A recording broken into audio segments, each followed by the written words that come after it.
اعوذ باللہ من الشیطان الرجیم بسم اللہ الرحمن الرحیم قل ان صلاتي ونسکی ومحیای ومماتی للہ رب العالمین صدق اللہ العظیم۔ پیاری مسلمان بھائیوں، جیسا کہ آپ کو معلوم ہے کہ ہم رسول اللہ صلی اللہ علیہ وسلم کی شان کے حوالے سے ویڈیو اپلوڈ کر رہی ہے، تو آج مولانا طارق جمیل صاحب کی ویڈیو لے کے آئے ہیں جو اس نے اخلاق کے حوالے سے کہ معاشرے میں کیسے رہنا ہے، کیسی زندگی گزارنا ہے، لوگوں کے ساتھ کیسا سلوک کرنا ہے، تو اسی حوالے سے آج ویڈیو لے کے آئے ہیں۔ امید ہے کہ انشاءاللہ سارے مسلمان بھائی انشاءاللہ یہ ویڈیو دیکھیں گے، سنیں گے اور اسی طریقے سے اپنا زندگی بھی گزاریں گے۔ تو چلتے ہیں ویڈیو کی طرف دیکھتے ہیں۔ 24 گھنٹے کی زندگی میں بھائیو جھوٹ خاص طور پر زندگی سے ہم نکال دیں، جھوٹ نہ بولیں اور ایک کسی کو دھوکہ نہ دیں۔ میرے نبی نے فرمایا میرا امتی ہر گناہ کر سکتا، دو نہیں کر سکتا، ایک جھوٹ کبھی نہیں بولے گا، ایک دھوکہ کبھی نہیں دے گا۔ تو ہم جھوٹ نہ بولیں، دھوکہ نہ دیں، ظلم نہ کریں، زیادتی نہ کریں۔ ظلم و زیادتی سے اللہ کا غضب حرکت میں آ جاتا ہے۔ میرے نبی نے فرمایا من آذا ذمیا فقد آذانی، جس نے کسی غیر مسلم کو بھی دکھ پہنچایا تو اس نے مجھے دکھ پہنچایا۔ جس نے کسی غیر مسلم کو دکھ پہنچایا اس نے مجھے دکھ پہنچایا۔ میرے نبی نے تو اپنے ساتھ رہنے غیر مسلموں کے ساتھ اتنی رحمت للعالمین کا ثبوت دیا۔ ہم ان کے برتن بھی الگ کرتے، وہ برتن کو ہاتھ لگانے میں کہ دھو، برتن دھو کے لاؤ، اتنی نفرت کا اظہار۔ بھائیو محبت سے رہیں، اپنے کاروبار میں ہو سچ بولو، صحیح تولو، وعدہ خلافی نہ کرو، وعدے سے پھرو مت، کسی کو دھوکہ نہ دو، کسی کو فراڈ نہ کرو۔ بازار کا دین سچائی ہے، صحیح تولنا ہے اور دھوکہ نہ دینا ہے۔ گھر کا دین ماں باپ زندہ ہیں، ان کے پیر دھو لو، ان کی دعائیں لے لو۔ گھر والے ہو اپنی بیوی سے حسن سلوک کرو، گالی دینا، تانے دینا، طنز بولیاں، اپنے گھروں کو آگ نہ لگاؤ۔ ہمارا جوائنٹ فیملی سسٹم ہے، ماں باپ کو اپنا مقام دو، بیوی کو اپنا مقام دو۔ ہمارا سسرالی معاشرہ ظالم ہے، درد سے کہہ رہا ہوں ظالم ہے، ہمارا سسرالی معاشرہ ظالم ہے، چاہے دیندار کہلاتے ہوں، چاہے دنیا دار کہلاتے ہوں، چاہے پڑھے لکھے کہلاتے ہوں، چاہے ان پڑھ کہلاتے ہوں، ظلم ہے۔ میں کہاں سے اس کی تعویل کروں؟ اگر ماں باپ کی طرف سے زیادتی ہے اپنی بیوی کو بچاؤ، اور کہیں بیویاں ایسی زوردار ہیں کہ وہ گھر کو آگ لگانے پر آئی ہوتی ہیں، اگر بیوی زیادتی کرے تو ماں باپ کو بچاؤ۔ یہ تمہارا کام بیچ میں ایک پل بننا ہے، دونوں رشتوں کو جوڑنا ہے۔ جس طرف بہنوں کی طرف سے زیادتی ہے بیوی کو بچاؤ، بیوی کی طرف سے اپنے دوسرے رشتوں کو بچاؤ۔ ہم اس میں افراط ہوتا یعنی کمی زیادتی کا شکار ہیں۔ کچھ ماں باپ کے پریشر میں بیویوں پر ظلم ڈھا دیتے ہیں، اور کچھ بیویوں کے پریشر میں ماں باپ کو ذلیل کر دیتے ہیں۔ یہ دونوں انسانیت سے دور کی چیزیں ہیں۔ بھائیو اپنے نبی کی زندگی پڑھو۔ اللہ کا میرے نبی کی ایک حدیث سناؤں، میرے نبی نے فرمایا یہ جو میرے مدینے والے لوگ ہیں نا، یہ بڑے اچھے ہیں، ان کے گھر میں جب کسی کی ڈولی اترے نا تو اسے یوں لگتا ہے جیسے میں اپنے ماں باپ کے گھر ہی آ گئی۔ یہ چند دن پہلے میں نے حدیث پڑھی تو مجھے بڑا مزہ آیا کہ میرا تو مستقل مضمون ہے، بیان کرتا رہتا ہوں۔ آپ نے فرمایا کہ یہ جو میرے انصار ہیں مدینے والے، ان کے گھر میں کسی کی ڈولی آ جائے تو اسے یوں لگتا ہے جیسے اس کو اپنے ماں باپ اور ساس سسر میں کوئی فرق ہی نہیں نظر آتا کہ یہ ایسے اچھے اخلاق کے لوگ ہیں۔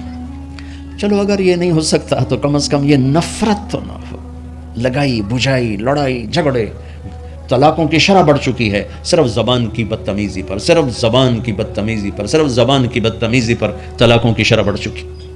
بھائیو اپنے اخلاق سے اپنے رشتوں کو جیتو۔ ماں باپ کا دل جیتنا ہے، بہن بھائیوں کا دل جیتنا ہے، اپنی بیوی کا دل جیتنا ہے اچھے اخلاق کے ساتھ۔ بیوی کے ذمہ خاوند کا دل جیتے اچھے اخلاق کے ساتھ، ساس سسر کا دل جیتے اچھے اخلاق کے ساتھ، اپنے بہن بھائیوں کا دل جیتے اچھے اخلاق کے ساتھ۔ میرے رب کی قسم تم چپ رہنا سیکھ لو، عزت تمہارے قدموں میں آ کے گرے گی۔ جواب نہ دو، چپ ہو جاؤ، اللہ عزت تمہارے قدموں پہ لا کے کھڑا کر دو، تمہارے قدموں میں آ کے اللہ عزت کو گرائے گا۔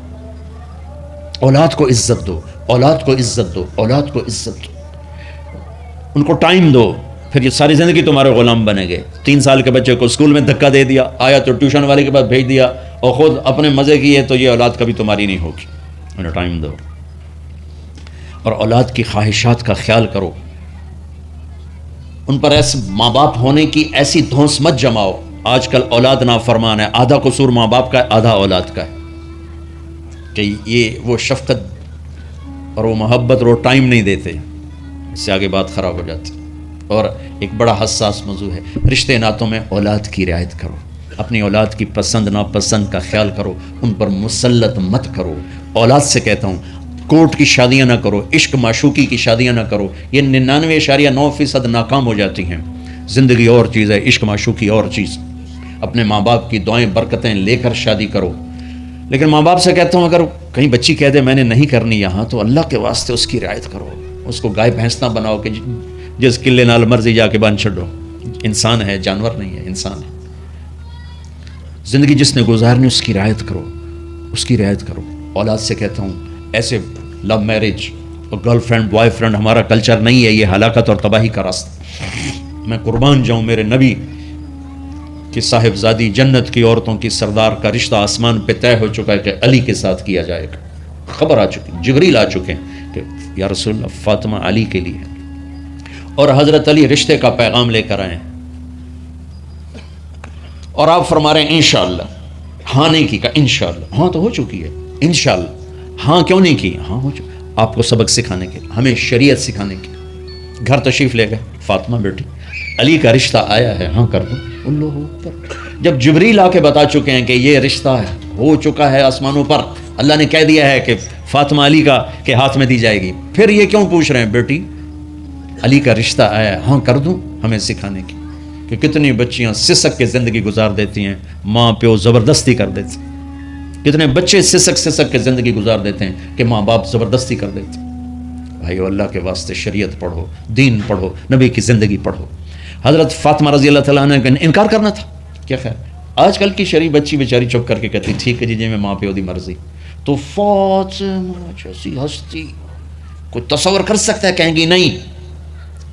وہاں سے اقرار ہی تھا، لیکن ہمیں پیغام دینا تھا، سکھانا تھا کہ یا رسول اللہ جیسے آپ بس علی جاؤ لوگوں کو بلاؤ، پھر لوگوں کو بلاؤ، پھر آپ نے نکاح پڑھایا، پھر رخصتی ہوئی، بلا کر کے آپ نے فاطمہ کا ہاتھ پکڑا اور یوں علی کے ہاتھ میں دے کر کہا علی تمہیں نبی کی بیٹی مبارک ہو۔ آپ نے فرمایا فاطمہ مجھے جو سب سے زیادہ محبوب تھا میں نے تیرا ہاتھ اس کے ہاتھ میں دے دیا۔ بھائی اللہ کے واسطے اپنی قومی زندگی سے نکلو، رواجی زندگی سے نکلو، پنجاب کی زندگی، پٹھانوں کی زندگی، بلوچوں کی زندگی، سندھیوں کی زندگی، یہ بت ہیں، ان کو توڑ کے نبوت والی زندگی، نبوت والی زندگی، نبوت والی زندگی وہ اختیار کریں گے، ہماری عورتیں بھی سکھی، ہمارے مرد بھی سکھی، ہماری اولاد بھی سکھی۔ تو سارے بھائی نیت کرتے ہیں نا اس کی انشاءاللہ، اللہ تعالیٰ ان کی بخشش فرمائے۔ تو آپ بھائیو ایک تو جہاں مرکز ہے اسماعیل وہاں جایا کرو، جمعرات کو آپ کو فائدہ ہوگا۔ آپ کے پاس مسجد میں جماعت آ جائے ان کے ساتھ بیٹھا کرو، اس سے آپ کو انشاءاللہ فائدہ ہوگا۔ مہینے میں 3 دن جایا کرو، اس سے آپ کو انشاءاللہ راستہ ملے گا۔ اور دعا سے پہلے اگر کسی سے لڑے ہوئے ہو، مستورات میں کوئی کسی سے لڑی ہوئی ہے یا آپ کسی سے لڑے ہوئے ہو، دیکھو میں ہاتھ جوڑتا ہوں، مر جانے والی جگہ پہ کیا لڑائیاں، معاف کر دو، معاف کر دو، معاف کر دو، اللہ پہ چھوڑ دو۔ اپنے نبی کے ایک حدیث سنا کے دعا کرتے ہیں۔ آپ نے فرمایا مدینے والوں سے، مدینے والوں میرے بعد تمہیں تمہارا حق نہیں ملے گا، کیا کرو گے؟ کہا جی ہم تلوار اٹھائیں گے، حق لیں گے۔ آپ نے فرمایا اگر میں اس سے اچھی چیز بتاؤں کرو گے؟ کہا جی کیا؟ کہا حق کے لیے لڑائی نہ لڑنا، چھوڑ دینا اور حوض کوثر پہ آ جانا، سارے پورے کروا دوں۔ اب یہ وعدہ مدینے والوں کے ساتھ نہیں ہے، یہ وعدہ ہر اس امتی کے ساتھ ہے جو جھگڑے سے بچنے کے لیے حق چھوڑ دے۔ اپنا حق لو، کوشش کرو، لیکن اگر لڑائی کی شکل ہے واپس ہو جاؤ کہ یا رسول اللہ آپ کے حوالے۔ آپ نے مدینے والوں میں ہمیں بھی شامل کیا ہے، جس کا حق مارا جائے اور لڑے نہیں، چھوڑ دے، صبر کر جائے، میرے انتظار کر آنکھیں بند ہونے کا کہ میرا نبی تیرا وکیل ہوگا اور اللہ جج ہوگا، ویکھیا فیصلہ کہندا ہوندا ہے۔ پھر تم اپنے حبیب کو اپنا وکیل بنا لو۔